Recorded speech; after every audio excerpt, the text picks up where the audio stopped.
SLBC rescue ఆపరేషన్లో సింగరేణి కార్మికులు శతవిధాలా కూడా ప్రయత్నాలు చేస్తున్నారు. వాళ్ళు మొదటి రోజు నుంచి కూడా ఈ రెస్క్యూ ఆపరేషన్లో పాల్గొంటున్నారు కాబట్టి ఇవాళ ఒక షిఫ్ట్ ముగించుకొని వచ్చారు. సో రాజేంద్ర రెడ్డి గారు, ఏంటి ఎట్లా ఉంది సిచ్యువేషన్ అక్కడ?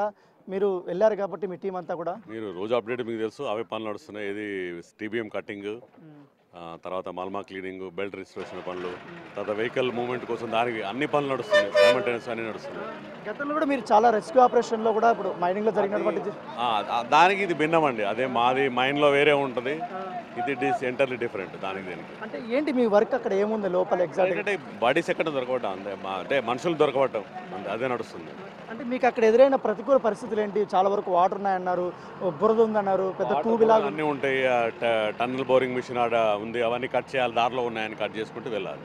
అంటే ఇప్పుడు మీరు అబ్జర్వ్ చేసిన తర్వాత ఎన్ని రోజులు పట్టే అవకాశం ఉంది? ఇంకెంత చెప్పలేమండి, అది చెప్పలేము. టైం ఎంతమంది వచ్చారు సార్ సింగరేణి నుంచి? మొత్తం సింగర్ నుంచి నిన్న 100 మంది వచ్చాము, ఇంకా ఈ రోజు కూడా జాయిన్ అయ్యారు మా వాళ్ళు 50 మంది. తర్వాత 200 అవుతాం దాదాపు.